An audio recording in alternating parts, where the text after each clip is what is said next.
fourth floor is our ministry. Ministry, two kinds of ministry. I'll just quickly go to this parable. I'm encroaching time. I'll just finish soon.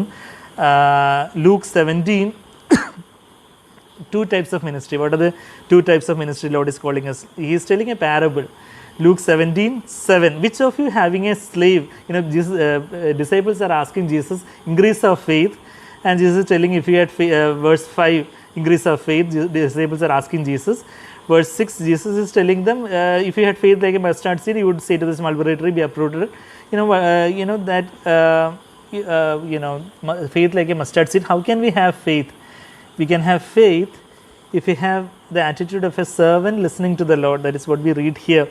Verse 7 says about which of you having a slave plowing or tending sheep. That are the two kind of ministry. Plowing ministry is the evangelism, where we are seeing the seeds of the word of God, and tending sheep meaning disciple making, where they are believers. We are nurturing them in the Lord to become wholehearted disciples, where they obey all the commandments of the Lord. So plowing sheep, plowing the land, or tending sheep. Evangelistic ministry or disciple making ministry, whatever the Lord has called us, or the Lord has called us to both ministry, or either or all of us are called to be witnesses. Acts 1:8, witnesses by our lives.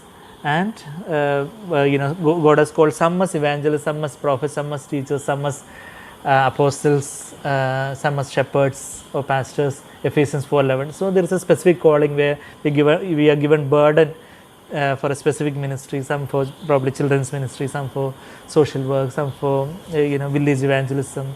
Whatever the Lord is giving us burden, some for translation ministry. So whatever the Lord is giving us burden, or whatever, along with our, of course, along with our work, we can be witnesses to our patients. We can share the gospel with the needy, and we can help people. We can so whatever ministry the Lord is calling us, there it says the plowing or tending sheep, and what it says is that how should be our ministry. It says, if the slave is coming tired from the field, will you say to the slave, come immediately, sit down to eat? But will ye not say to him, prepare something for me to eat and properly clothe yourself and serve me? We feel that it is very impartial, but Jesus is trying to convey a spiritual meaning here, where it says, even after our busiest ministry, we need to feed the Lord first. What is feeding the Lord? What is Lord's food? Leviticus 3:11 says about what is food for the Lord.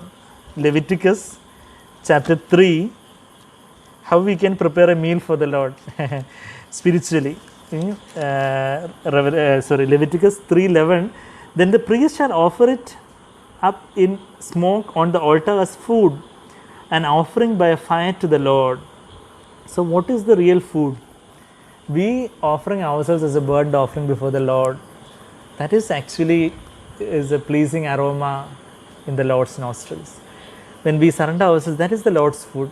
When we surrender ourselves as a living sacrifice, Romans 12:1, as a burnt offering, this Leviticus 1 and 3 and all, that is, the Lord is pleased with that sacrifice. The Lord is pleased with our surrender, where my son, my daughter is surrendering his will, his body parts, everything, my eyes, my tongue, my feet, my hands, my brain, everything, Lord, is yours. My bank account, my possessions, everything is yours. And when even after the busiest ministry, we need to come and feed the Lord, and then the Lord will feed us. What is our food? Our food is Jesus speaking to us. Our food is the word of God. Man shall not live by bread alone, but by every word that proceeds from the mouth of God. Matthew 4:4. And our food is the word of God, which is the will of God. My food is to do the will of my Father who sent me. John 4:34. So there is this doing the will of God, which is the word of God is the will of God, and that is when God reveals His will through the word. That becomes, that becomes food to us. There it's when the Lord speaks to us, that is the manna, the word of God, and that is food to us. When will the Lord speak to us? The same thing we read in Exodus chapter 29 verse 42. Exodus chapter 29 verse 42 says, it shall be a continual burnt offering throughout your generations at the door where I will meet with you to speak to you there.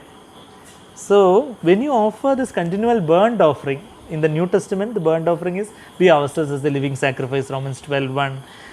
Then the Lord will speak to us. When we feed the Lord as the burnt offering, as the living sacrifice, the Lord would, why we are not able to hear the Lord many a time? Because we haven't really surrendered ourselves to the Lord to be filled with the Holy Spirit. And only if we are filled with the Holy Spirit and in tune with the Lord, we can hear the shepherd's voice. My sheep hear my voice. So when we surrender ourselves to the Lord and when we hear the Lord, there we are, the Lord is giving us food. There also Revelation 3:20, I am standing at the door and knocking. He who listens to me, I will come in. I will dine with him and he with me. They are also the same order. Jesus will dine. First, we have to give food to Jesus, and then we will dine with him. Of course, it is together, but there is a order there where when we surrender ourselves fully unto the Lord, then only the Lord can really speak to minister to our hearts, and the word of God become more fresh to our hearts. And the living manna, I am the bread of life, not the stale bread. Song of Songs 4:12 says about this sealed garden. We are like a sealed garden, and our fruit, the fruits in this garden is primarily the fruit of our ministry, fruit of our life, and fruit of our ministry. Fruit of our life is love, joy, peace, patience, kindness, goodness, faithfulness, gentleness, self-control, the fruit of the Holy Spirit, Galatians 5:22-23. So, and fruit of our ministry, whatever we do when the Lord blesses it to others, the fruit of our ministry, primarily it is not for others, but primarily it is for the bridegroom. We read that principle in Song of Songs 4:12. We read that we are a sealed garden, and about the fruits we read over there. And chapter 5, where it says, the bridegroom says, I have come into my garden, my sister, my bride. I have gathered my myrrh along with my balsam. I have eaten my honeycomb and my honey. I have drunk and my wine and my milk. Eat, friends. After the bridegroom has enjoyed the fruit of our ministry, he is telling the friends also, eat. So the fruit of our ministry is primarily for the Lord. There in Song of Songs 7:12 also it says that 7:13. Over our doors are all choice fruits, both new and old, which I have saved up for you, my beloved. All the fruit of my ministry and my life, everything, Lord, is for you. And the Lord chooses to bless it to other people. And even if the Lord doesn't choose to give it to others, but He is hiding us and not publicizing us, that's also okay, Lord. Whatever ministry, whether it's a hidden part of the body like a heart or lung or kidney, it is not visible outside, or it is the visible part like eye or hands. Whatever ministry the Lord is giving us, whether it is a hidden ministry or an open ministry or a very grand public huge ministry or a small ministry, whatever the Lord has given us, entrusted us, be faithful in that. We'll be able to be faithful.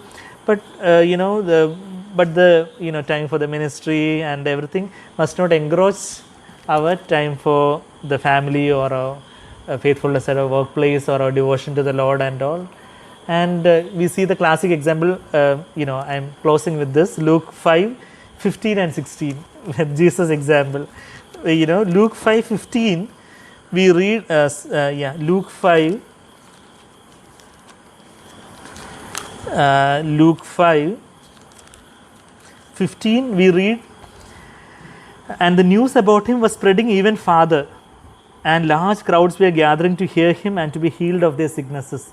So naturally we would expect that then Jesus also would devote more time to minister to these crowds and all that. Would we naturally think, we know which verse is coming next if we are really Bible scholars, but first when we read there, the news is spreading, so Jesus should be spending more time, no? So but the paradox that we read here is that verse 16, but Jesus himself would often slip away to the wilderness and pray. He would slip away to the wilderness and pray to his Father in secret. He would give all the glory of his ministry, all the fruit to the Father. He would not touch the glory. He wouldn't be taking pride in anything. He gave all the glory. He says, I do not receive glory from men, in John 5:40-41 and all we read there. So that is Jesus' example. He was always filled and prompted and led by the Holy Spirit. So there was a perfect balance and perfect prioritization in his life.